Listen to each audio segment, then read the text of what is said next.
라이딩할 때 블루투스로 듣기 좋은 한당의 바이크 공부 팟캐스트 시작합니다. 오늘은 진짜 많은 라이더분들이 궁금해하시면서도 또 한편으로는 이거 내 바이크 괜찮나 걱정하시는 거 바로 윌리 얘기 좀 해볼게요. 이게 즐거움도 큰데 바이크 건강 걱정도 되잖아요. 네, 맞아요. 윌리가 주는 그 짜릿함은 분명히 있는데 이게 내 바이크에 어떤 영향을 줄까 정확히 아는 게 중요하죠. 그래서 오늘은 윌리가 바이크에 미치는 영향 그리고 뭐랄까 좀 안전하게 즐기는 법 그 핵심만 딱 짚어보겠습니다. 좋습니다. 그럼 먼저 다들 걱정하시는 그 나쁜 윌리, 그러니까 바이크에 좀 안 좋다는 것부터 알아볼까요? 어떤 걸 좀 조심해야 할까요? 보통 이제 나쁘다 하는 윌리는 좀 거칠고 불안정한 방식이에요. 예를 들면 엔진 회전수 RPM 있잖아요. 그걸 막 엄청 높여놓고 클러치를 그냥 갑자기 팍 놔버려서 앞바퀴를 드는 거. 아, 네네. 혹은 반대로 이제 앞바퀴 내릴 때 스로틀을 확 닫아버리거나 아니면 막 RPM 레드존 칠 때까지 당기다가 그냥 쿵 하고 앞바퀴를 세게 내리꽂는 방식. 이게 바이크한테는 충격이 상당하죠. 듣기만 해도 좀 아플 것 같은데요. 구체적으로 바이크 어디에 좀 무리가 갈까요? 이게 여러 군데 스트레스를 줍니다. 일단 클러치 디스크랑 그 주변 부품, 클러치 바스켓이라고 하는데 얘네 마모가 빨라져요. 아무래도 동력을 갑자기 확 연결하니까요. 그렇죠. 확 붙으니까. 네. 그리고 체인이랑 되속이요. 그러니까 앞뒤 톱니바퀴요. 거기도 순간적으로 엄청 큰 힘이 빡 가해지니까 수명이 좀 줄어들 수 있고요. 아, 특히 근데 앞포크에 무리가 많이 간다는 얘기를 들었어요? 앞바퀴 들었다 내리니까요? 아, 정확히 보셨네요.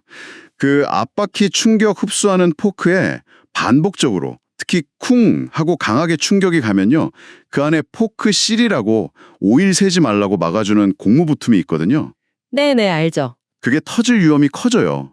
이게 생각보다 정비소 가보면 꽤 흔해요. 포크실이 터지면 그냥 오일만 좀 새는 건가요? 아니면 더 문제될 게 있나요? 아, 그게 문제입니다.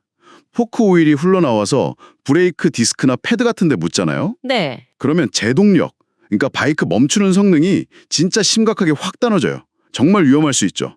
수리비도 만만치 않고요. 아찔하네요, 진짜. 물론 최악은 아시겠지만 윌리 하다가 뒤로 완전히 넘어져서 라이더가 다치고 바이크 그냥 크게 망가지는 경우겠죠. 이건 말할 필요도 없고요. 네. 그럼 반대로 좀 바이크에 부담을 덜 주면서 할 수 있는 그런 좋은 윌리, 그런 것도 있다는 말씀이시죠? 네, 있습니다. 핵심은 딱 두 가지예요. 부드러움 그리고 통제. 그러니까 클러치를 아주 살살 섬세하게 조작하거나 아니면 엔진 힘이 충분하다면 스로틀 조작만으로 앞바퀴를 쑥 부드럽게 들어 올리는 거죠. 아하. 그리고 내릴 때도 중요해요. 쿵이 아니라 충격 거의 없이 사뿐히 그렇게 착지시키는 거. 그럼 혹시 레이싱 경기 같은 거 보면 선수들이 막 가속할 때 앞바퀴 살짝 들리는 거 있잖아요. 파워윌리라고 하던데 그런 건 좀 괜찮은 편인가요? 저도 아주 가끔 경험할 때가 있긴 한데. 그거 아주 좋은 예시입니다. 600cc나 리터급 1000cc 같은 고배기량 바이크들이 힘차게 가속할 때 앞바퀴가 자연스럽게 뜨는 거 있잖아요. 네네. 그건 사실 엔진이나 구동계 설계할 때 어느 정도 예상된 움직임이에요. 막 일부러 거칠게 하는 게 아니고 부드럽게 제어되고 착지도 부드럽다면 그건 큰 문제는 없습니다. 오히려 뭐랄까 강력한 출력의 증거 같은 거죠. 그렇군요. 자연스러운 거군요. 근데 아무리 부드럽게 한다고 해도 이걸 좀 오랫동안 그리고 앞바퀴를 너무 높이 들고 계속 가는 건 또 문제가 될 수 있다는 이야기도 있던데요. 네, 그것도 아주 중요한 포인트입니다. 이게 모든 바이크가 다 그런 건 아닌데 일부 기종, 특히 그 엔진오일 순환 방식 때문에요. 앞바퀴를 너무 높이, 거의 수직에 아깝게 세워서 오랫동안 윌리를 하잖아요. 네. 그러면 엔진 오일이 밑으로 쏠려서 오일 펌프가 오일을 제대로 못 빨아들일 수가 있어요. 순환이 잘 안 되는 거죠. 엔진 오일 순환이 안 되면 그거 엔진 엄청 안 좋은 거 아닌가요? 치명적일 수 있죠. 엔진 내부의 오일 공급이 부족해지니까 실린더나 피스톤 같은 핵심 부품들이 손상될 위험이 커져요.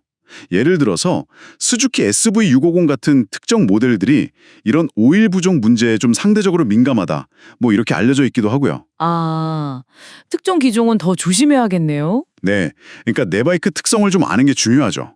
물론 그렇다고 모든 바이크가 그런 건 아니지만 어쨌든 장시간 동안 너무 높은 각도로 윌리하는 건 일반적으로 피하는 게 좋습니다. 자, 그럼 오늘 이야기 쭉 들어보니까요. 결국 윌리 자체가 그냥 무조건 나쁘다. 이건 아니네요.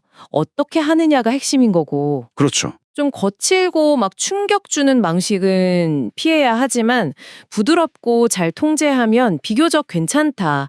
다만 특정 바이크로는 너무 오래 또 너무 높이 윌리 상태를 유지하면 엔진에 무리를 줄 수 있으니 이것도 주의해야 하고요. 여러분께서도 안전하고 즐겁게 라이딩 하시는데 좀 참고가 되셨으면 좋겠습니다. 맞습니다. 그 윌리가 주는 짜릿함하고 또 내 소중한 바이크의 건강, 이 사이에서 여러분은 어떤 균형점을 찾고 계신가요? 이게 단순히 뭐 기술 자랑하고 뽐내기보다는 내 바이크의 어떤 특성이나 한계를 잘 이해하고 그 안에서 안전하게 즐기는 방법을 한 번쯤 고민해 보시는 건 어떨까요? 그게 어떻게 보면 진짜 멋진 라이더의 모습이 아닐까 싶습니다. 한당의 바이크 공부 팟캐스트는 여기까지입니다. 한당 채널 좋아요, 구독 꼭 부탁드려요. 감사합니다.